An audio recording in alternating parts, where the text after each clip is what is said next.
வணக்கம். யாகாவாராயினும் நாகாக்க காவாக்கர் சோகாப்பர் சொல்லி இழுக்கப்பட்டு காக்க வேண்டியவற்றுள் எவற்றை காக்காவிட்டாலும் நாவையாவது காக்க வேண்டும். காக்க தவறினால் சொற்குற்றத்தில் அகப்பட்டு துன்புறுவர். இந்த குறள் எல்லாருக்குமே தெரிஞ்ச குறள் தான், எல்லாருமே படிச்சிருக்கிறோம். இன்னும் பேருந்து பொது இடத்துலலாம் இந்த குறளை எல்லாருமே பார்த்துருக்குறோம். எத்தனை பேர் அதை கவனிச்சிருப்பாங்க, எத்தனை பேர் அதை ஃபாலோ பண்ணிட்டு இருக்கிறாங்க வாழ்க்கையில அப்படிங்கிறதே ஒரு கேள்விக்குறிதான் இல்லையா? திருக்குறள் ஒரு உலக பொதுமறை. எல்லா உலகமே அவரவர் மொழியில மொழிபெயர்த்து படிச்சுக்கிட்டு இருக்கிறாங்க நம்ம திருக்குறளை. ஆனா நமக்கு அதனுடைய அருமையும் பெருமையும் இன்னும் புரியல. சரி, வள்ளுவர் இதுல என்ன சொல்ல வராரு அப்படின்னு கவனிச்சிங்களா?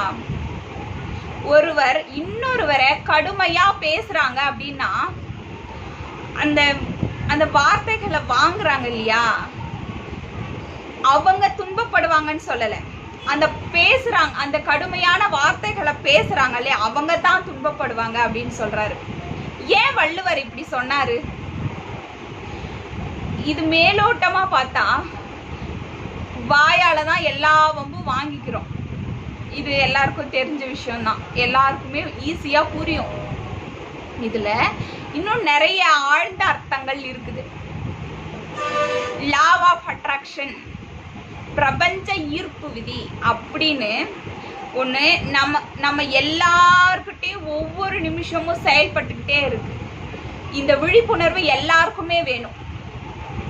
அப்படின்னா என்ன அப்படின்னா, நம்ம எண்ணங்களும் நம்ம பேசுற வார்த்தைகளும் காந்தமா செயல்பட்டு இருக்கு. அதற்கு ஏற்ற விளைவுகள் அது ஈர்த்துக்கிட்டே இருக்கு. அதுதான் பிரபஞ்ச ஈர்ப்பு விதி. அதாவது சொல்லுவோம் இல்லையா, எதை விதைக்கிறோமோ அதைத்தான் அறுவடை செய்யறோம் அப்படின்னு. நம்ம என்ன மாதிரியான வார்த்தைகளை பேசுறோமோ அதுதான் நமக்கு வந்து சேரும். சயின்ஸ்ல கூட நம்ம படிச்சிருப்போம், ஒவ்வொரு வினைக்கும் அதற்கு ஏற்ப எதிர்வினை என்ற ஒன்று உண்டு அப்படின்னு.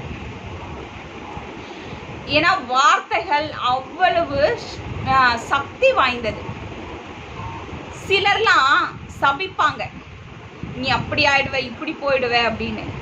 அந்த சாபம் வாங்குறாங்க இல்லையா, அவங்களுக்கு பலிக்குமா பலிக்காதான்னு தெரியல. ஆனா கண்டிப்பா அந்த சாபம் கொடுக்குறாங்க இல்லையா, அவங்களுக்கு பலிக்கும். ஏன்னா அவங்க அதைத்தான் ஈர்ப்பாங்க. அவங்க என்ன பேசுறமோ அதுதான் நமக்கு திரும்பவும் நமக்கு வரும். சரி, நம்ம வார்த்தைகளுக்கும் நம்ம உடல் நலத்துக்குமே தொடர்பு இருக்கு. சிலர்லாம் எப்பவுமே கத்துக்கிட்டே இருப்பாங்க, டென்ஷனா பேசுவாங்க, கோவமா பேசுவாங்க. அப்படி இருக்கிறவங்களுக்கு கண்டிப்பா உடல்ல ஏதாவது ஒரு நோய் வரும். இது எப்படின்னா, டாக்டர் எமெட்டோ அப்படிங்கிற ஆராய்ச்சியாளர் தன்னுடைய ஆராய்ச்சியின் முடிவுல தண்ணீருக்கு வடிவம் இருக்குது அப்படின்னு ப்ரூவ் பண்ணியிருக்காரு.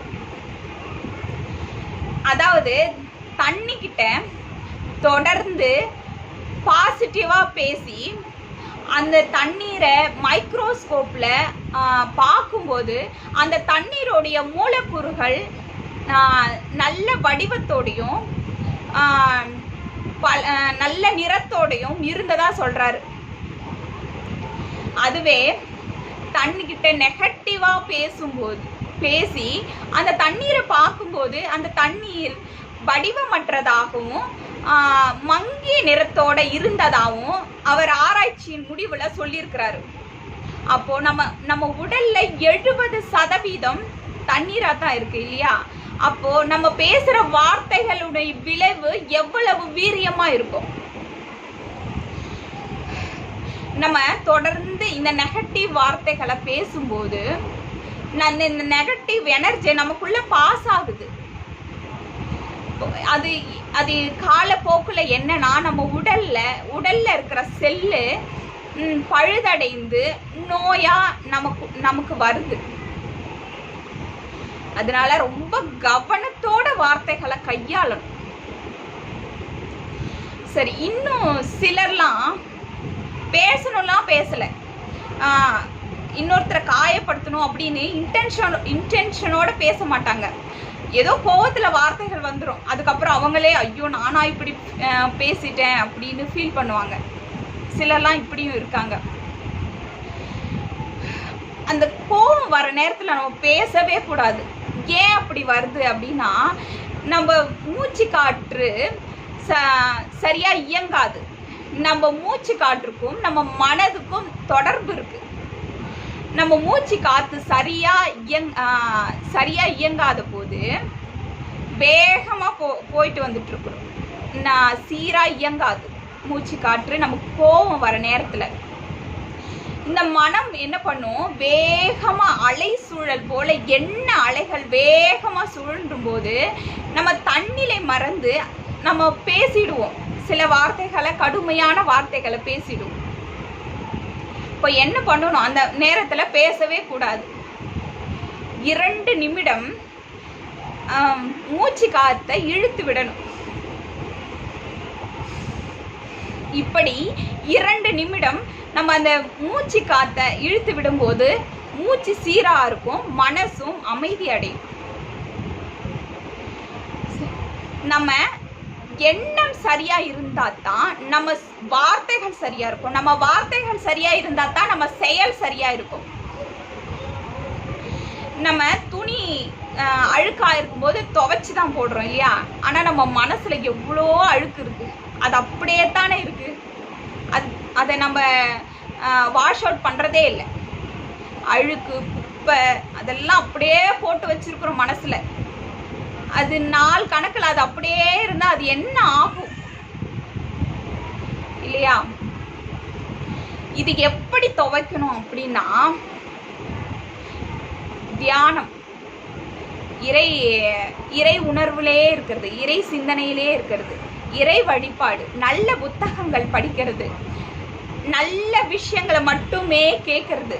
இந்த மாதிரி நல்ல நல்ல விஷயங்களா அதுக்கு கொடுத்துக்கிட்டே இருக்கும்போது தேவையில்லாத விஷயங்கள் வாஷ் அவுட் ஆயிடும். நம்ம மனசை நம்ம எப்பவும் தூய்மையா வச்சுக்கணும். அப்படி தூய்மையா வச்சுக்கும் போது இந்த மனசு இறைவன் வாழும் ஆலயமாகவே இருக்கும். நம்ம பேசக்கூடிய ஒவ்வொரு வார்த்தைகளும் வேதமா இருக்கும். வாழ்க வளமுடன். எல்லா உயிர்களும் இன்புற்று வாழ்க.